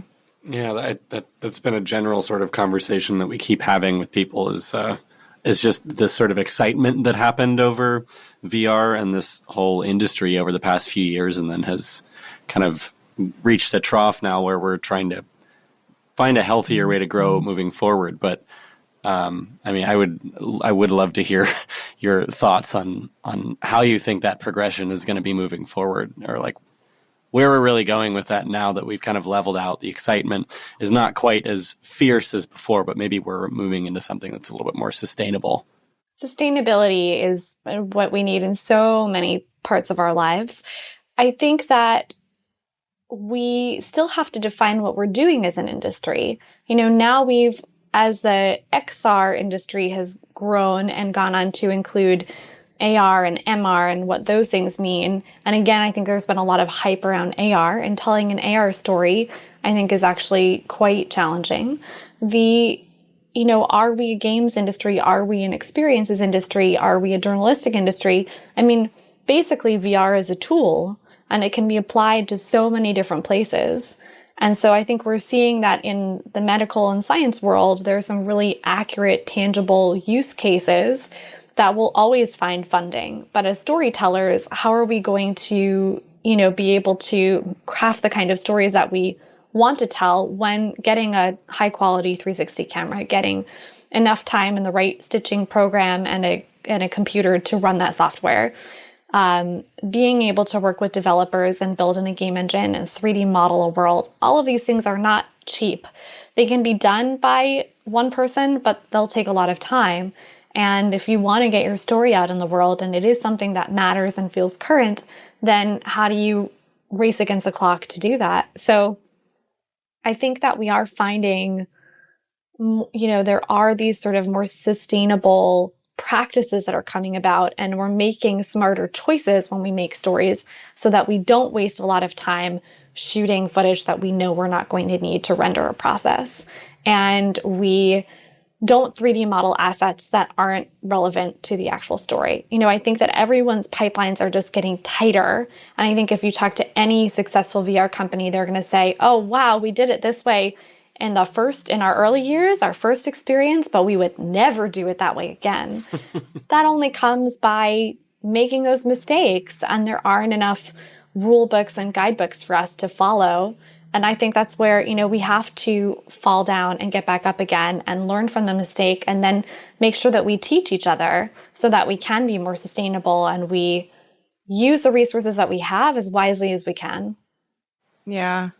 How is that going in New York? Like, obviously Tribeca's in New York and you live in New York. So do you feel like there is a good community supporting each other through those tumbles and experiments in New York? The New York community has always been strong. We have a really growing, booming volumetric community here, led by the founders of DepthKit, led by, all kinds of other practitioners. Now we've got the Light Frame guys that have been growing their studio. I think that there's a lot of interest. They're very smart, hardworking people in New York, and motivated people, and they want to tell great stories and challenge the techniques and the capabilities of all of this technology. So we have, really kind of cutting edge, interesting, experimental, intellectual pieces that come out of here. We've also got ITP from NYU and SVA and Columbia University and Lance Weiler's Digital Storytelling Lab that comes out of Columbia. It's a really great group of thinkers in New York. And I feel like everyone is trying different types of techniques for storytelling and the type of technology that we can mix with storytelling in VR and AR. So, I think that New York has always been a really special place. And I would love to see a new VR conference take foothold here. I mean, I think we are ripe for, again, bringing all of these great thinkers and experimenters together to create something even more sustainable. Yeah, I'd love to see that happen. I love any excuse to go to New York. And it's been really interesting. I mean, being in Seattle and just the West Coast in general, I don't speak for everyone, but I have this feeling like I have no clue what's going on the East Coast in the XR world and how New York is feeling about it, or Boston or whatever.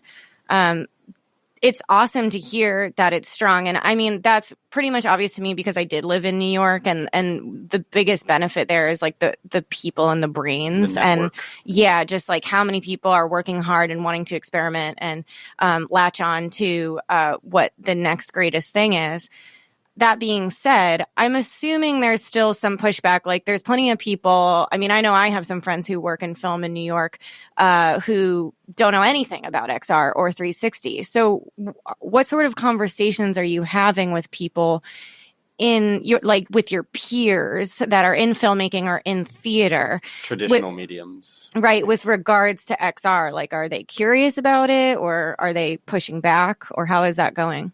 So a lot of interesting conversations come up around whenever I run a workshop with other people, or if there's a panel, for example, people will approach me after. Sometimes they might be shy to say it in front of an audience and say, well, how is this better than film? Or, how do I tell a story like I can in the film? I understand I can edit and I can, put the audience where I want them to look.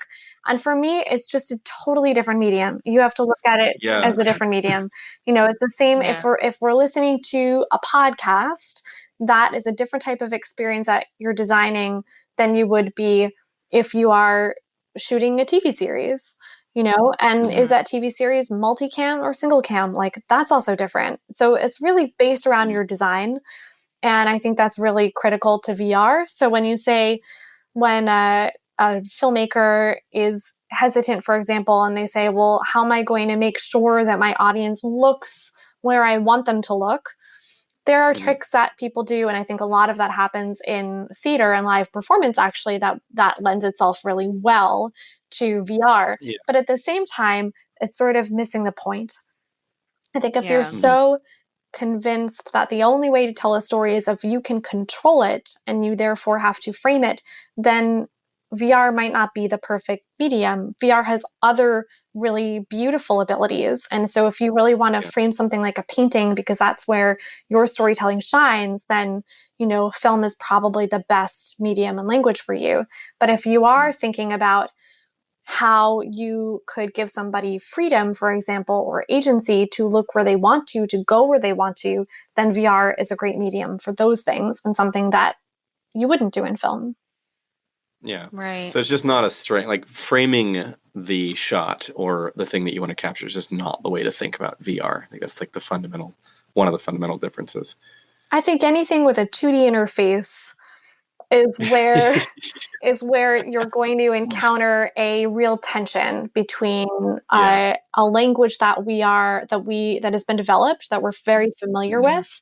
We know how to watch things and consume things. We know how to make good cuts and edits. There's practices for that. And VR, we're still figuring those things out. And I think that this is where it's exciting, and we have to keep experimenting as a medium. Yeah. What do you have any sort of conclusions yet about what does work or what's starting to work? Meaning, one thing that I feel like people say a lot is they think they've kind of figured out something like VR storytelling, and they might say like, well, it's more like theater. You just have to like put the camera down in the center of the room and have people dance around it, right? Which is just like, you can probably tell by the tone in my voice that that's not, like it's right. It's Kelly does not agree with this theory. Yeah, I do not agree with this theory.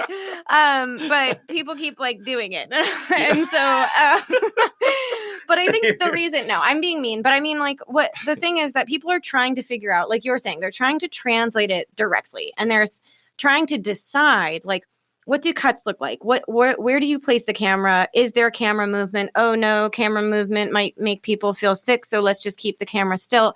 And they're trying to figure out what those principles are, but I think that we are not at a place. I think the danger zone that we are in is that people are coming up with what they think are principles, but they seem to me like kind of bad ones. Like they're just saying, oh, you can't do movement, so they don't mess with it, right?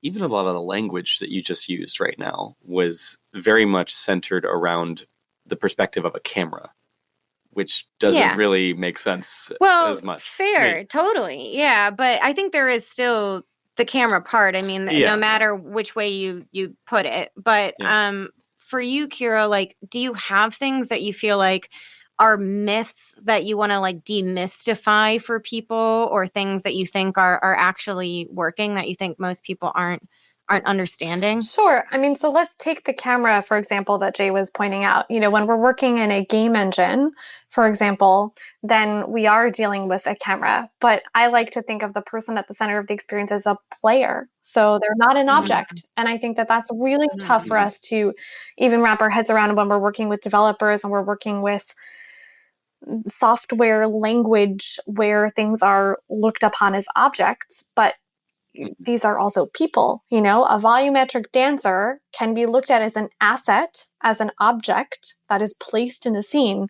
but it's also a person. So that's like pretty tricky for us to start to kind of steer our heads in a way where we know what needs to be applied and how the language will work and how it has to be coded, but then to also just make sure that we're course correcting our thinking in this other way that keeps these things as human-centered experiences. And I think that's really important. If you're putting people inside a technology, what do you want them to experience? If you want them to feel a distance from the thing that they're watching and it's just a set of objects moving around, then you keep it in that mindset and you treat everything with that kind of language. And if you want them to have a human experience and feel something emotionally, whether it's empathy, sadness, joy, anger, then I think to live on an emotional spectrum, we also have to treat the language that we're using in the entire development process around more human style language. So that's a pretty big mind shift. I don't know that any team is doing that. I try consciously to remind my teams that I'm working with, and I have some great people around me who also help me think that way. So that's pretty important. And I think, a big piece of that is actually also just having diversity on your teams and diversity in production and in your development process. That's pretty important, to be bringing in perspectives that can be from, the makeup of your team and their gender and their beliefs. It can also be just the type of practice that someone has had in their life, like a UX designer, like a choreographer, like a musician, like a sculpture artist, that these different types of practices, the more diverse, I think, the better, so long as they're glued around the same intention of the piece and they're trying to reach the same goal.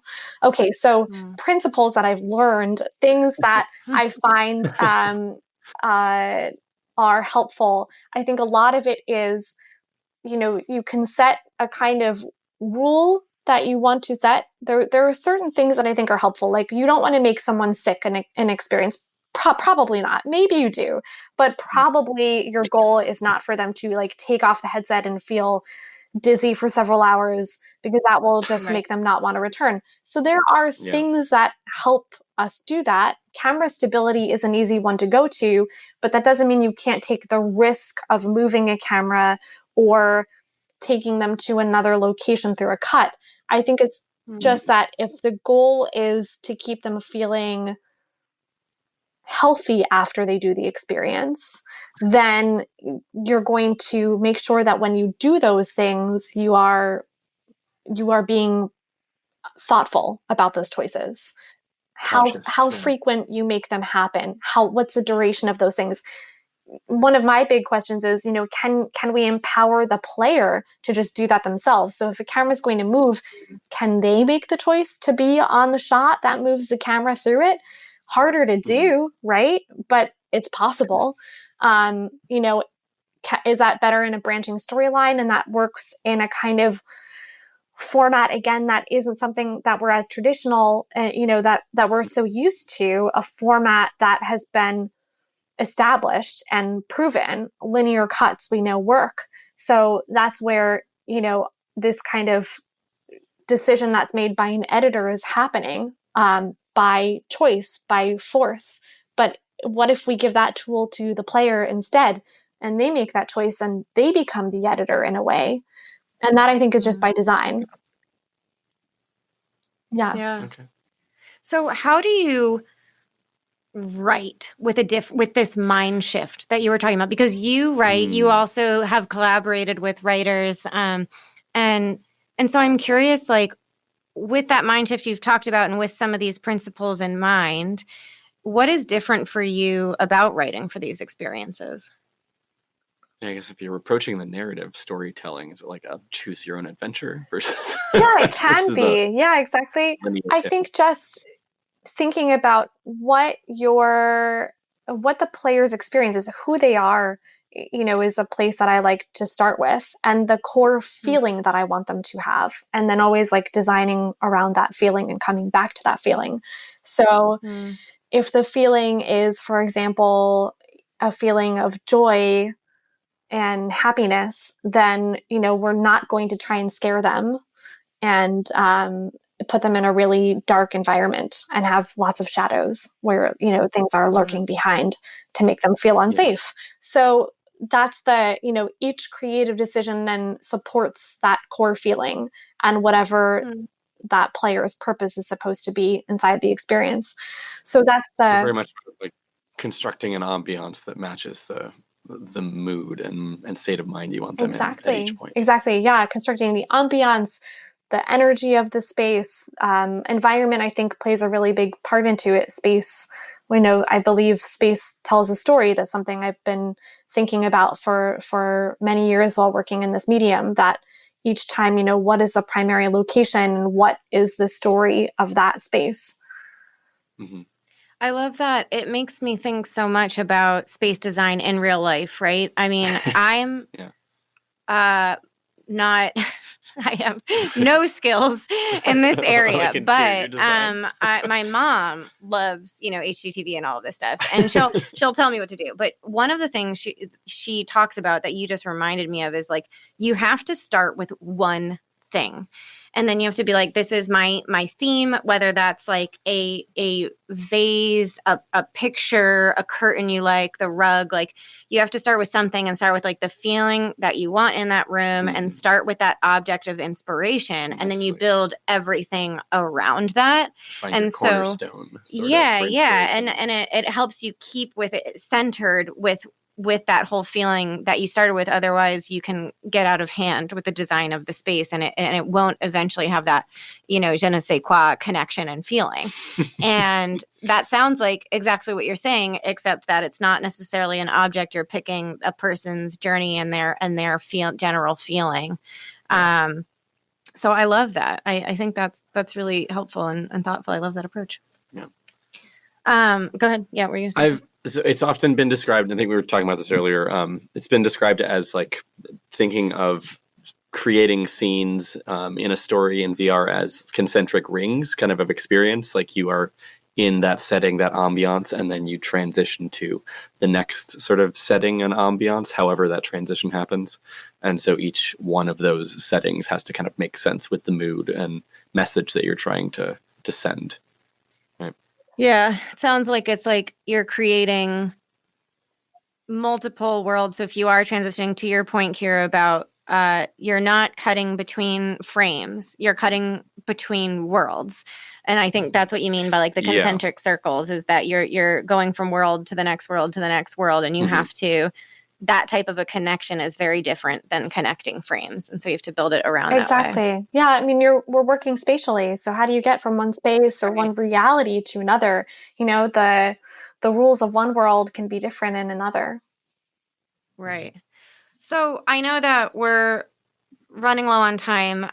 One of the questions I had is, so for the experiences you have that are in the festival rounds right now, we talked a lot about Runnin, we talked about Loveseat. we mentioned some things like improv that you worked in. There's a lot of other work that you've had. What is the afterlife for some of these things? Like, where do they go from here? Do you think that people will eventually be able to go experience something on the store, like for Runnin, or what happens with Loveseat? Does it just like hopefully travel? It's so different, right? I mean, we're in a new medium, so distribution is still being figured out in this medium. And a lot of these experiences are required and built on a certain kind of spec that a regular household may not have. Something like my mom doesn't have. Many of my colleagues, even in our industry, don't even have. So sometimes when you're working in this medium where you want to push the limits, then mass distribution isn't something that's possible. Certainly when we're doing a live performance, that's something that's very special about it. So there is a time and place that it happens, and going back to revisit it isn't going to happen because that's not the purpose. But can we transcend the limitations of space? I think there are ways that we can do that. Can we run a production from our New York space and broadcast that to a virtual audience? Of course we can. We'll miss that other live element of bringing another audience in. And that's something that I'm still very interested to do. And so then to your point, Kelly, where you're saying, can that travel? Can that tour? Of course it could. Yes, we could go to Seattle and run a show for an audience there and also stream to an international audience. There are possibilities there. I think the trickier thing is, how these things can become repeatable and done for creators in a way that is affordable for the creator. That is a much more complicated question. Runnin, the room scale version of it runs best on a really high-end PC with a great graphics card, and those things are expensive, but you're going to have the best, most embodied experience that way. There's now been a 360 adaptation that I believe has just premiered and will be readily available with Samsung Gear and with that platform. So there are other, ways to be creating content and designing content, and it's really just about the type of experience that you want to give people and what that's meant to be. There are theatrical experiences that Chained, for example, was run, and that was a one-person experience with these actors. That was a very intimate experience, and that was meant to be that way, to give them that kind of specialized insert into that world. And then you have other types of, incredible 360 videos that can be experienced by many people, even on a mobile device or plugging a mobile device into a headset. So there are all kinds of levels. And I think it's really just about the type of experience that you want to have and the kind of audience you want to reach, and thinking about those things, how to connect those dots until there is some kind of really easily determined distribution plan that a creator can just log into and figure out either how to self-distribute or, to work with distribution companies in VR, of which, there aren't many practices yet. So these things they're so new, and I think they're still being worked out. And the more that we can find technology and other tools like internet, these things connecting with each other, that will help us sort of make these points be more efficient for us to reach a wider audience faster. Yeah. Well, I definitely hope that we stay in touch, because I think whether you come back on the podcast and talk about your future experiments, which we hope you do, but also just to be able to communicate to our, local people or people listening to the podcast, how they can eventually access some of this stuff. It's really important. It's really important to us. And I know that distribution channel is tough. So as much as, you can use us to help communicate things, like whether that's a show has traveled to a new spot or that they can access something on a store, we'd love to keep people updated on someone we've had on. Can you tell us anything about what's next right now? Or the next experiments to keep working towards that goal? I've been working on a game about gentrification. So that's still ongoing, hard because it's multiplayer, and building multiplayer experiences are hard. And it's a game about a really difficult topic. So, but it's it's really built around storytelling, where you, the player, become a part of the story and you share your own stories in it with other people. So, and it's mixing other types of media, like we're mixing in 360 video. I was one of a creator, part of the Google Ye Halo program. And so that was special to get to shoot with that camera. So I documented a lot of stories around Brooklyn and neighborhoods that are changing, that are in the process of gentrifying or have already been gentrified, and are finding what that world is like to continue to sustain a business or make art in these neighborhoods that are changing very rapidly. And then my dream with that piece is to find a way to turn that into a tool for people to use to empower them to actually change their own communities and have a voice. Wow. Well, I'm really excited to see what happens with that. So we'd definitely love to have you back on in the future and stay in touch about these experiments. It's really lovely having you, Kiira. Thank you so much.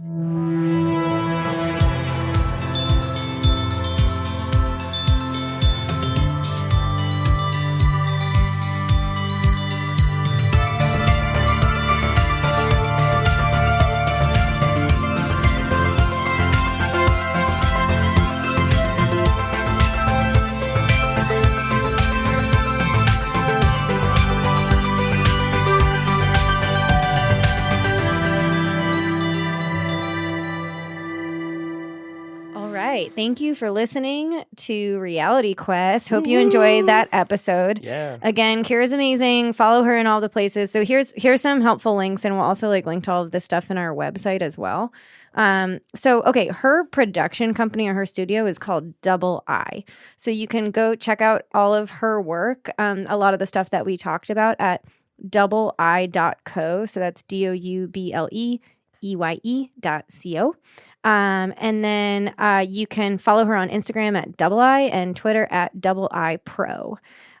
We mentioned a couple of things. So there's a blog on Medium she talked about at the very beginning, which was Alive in Plastic Land, that showcases some episodes with some of her research that she did with that team that we talked about, and some of their experiments they were doing with improv and all of that. So we'll link to that. But again, it's called Alive in Plastic Land with an exclamation point. Alive in Plastic Land on Medium. And there was another article where we talked about this woman who experienced the theater piece Loveseat, who did it in both ways. Yeah. And that was also on Medium, called Birds and Bees and wait, is it on Medium? No, sorry, I messed that up. That's okay. It's on No Proscenium. Either way, we'll link to it. But if you look up an article, I think it's noproscenium.com. And it's called Birds and Bees and Multiple Realities, Loveseat at Venice. And so look that up, and we will also link to it on the website. Thank you so much, Kiira. It was great. Yeah. So a little bit more about Reality Quest, especially if maybe this happens to be your first episode for some reason, or you just didn't get to the credits at the end of any of the previous ones. You got to listen poll to poll. That's what my friend Charlie does. He's like, I go poll to poll, because I told him, I was like, I gave you a shout out in the last one, but I didn't know if he would hear it. But he goes, oh, Kelly, listen poll to poll. That's a real dedicated fan there. So yeah. Anyways, if you don't happen to do that, here's all our info. You can find us at realityquestpodcast.com. We've had the website up for a little bit now.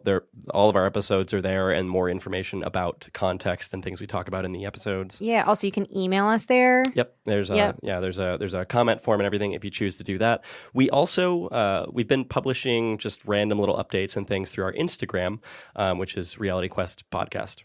And then we also have a Twitter, which, to be honest, we are trying to. We're not good at Twitter. Yeah, that's my bad. Jay's so good. I'm terrible at social media, but I'm trying. I'm not great at Twitter. I'm learning on that. But someday we might tweet, and you're gonna want to be there. You don't want to miss it. Feel the FOMO. Yeah. Anyways, sorry to put reality that juju _quest. on you. I'm like, right? Yeah. I don't even know what it is. No, it's reality _quest. Yeah. It is definitely at reality. Go follow it. You're missing all the great content. It's such a rich experience there.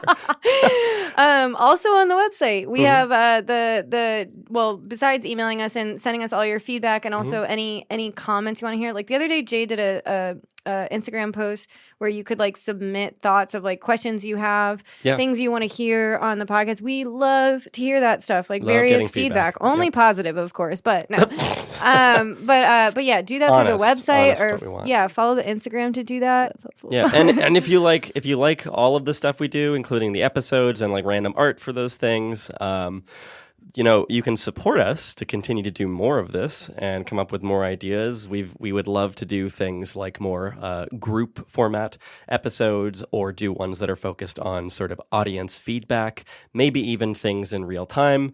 But we need to figure out how to keep this whole endeavor going long term. There's so much we want to do with it, and we could really use people's help and support in that. So if you have the means and you love what we're doing, you can go and support us on Patreon or Ko-Fi. That's like KO-FI, or coffee, basically. We're on both of those platforms. You can just search Reality Quest Podcast and you will find us there. They can also link through the website, right? Yes, there are That's links probably to the easiest way to find it. both of those through the website. And that is, again, Reality Quest Podcast. Yeah, and actually this episode is a great example because we can't afford to travel to New York. And I know that's asking a lot, but little donations do a lot. And we could potentially do a whole like week or something or weekend in New York where we get to find people and actually do in-person talks with them, because it's really hard to get the same feel over the phone, not to mention that whole bandwidth thing. There are a number of people we'd love to go and meet with down in LA, for example, and we're just looking for the right opportunity to make a trip down there. Yeah. More importantly, though, we also recently recorded our first 4-person interview where we had like 2 guests on, and we all decided that the best way to have this long of a conversation is that we needed, instead of regular chairs, a donut-shaped giant beanbag. Yeah, we basically like a fire pit beanbag. Right. Oh yes, with like a what's it called? Not electric fireplace, but like, is that what it's called? Oh, Electric like the little fireplace in the middle. Where there's like there's a light in the middle and there's like cloth and a fan underneath. It's happening. Yeah, so you got like fake fire. And... Yeah, that's the first priority. So that's the next thing we need. We we're should add on that. if like I know that we can do like they can buy us coffee and stuff, but I feel like we should I wonder if there's a way we can do it where they can specifically donate to the donut. Well, maybe we could do a crowdfunding campaign for the donate to the donut beanbag fireplace. Anyways, hope you enjoyed this episode of Reality Quest. See you guys next time.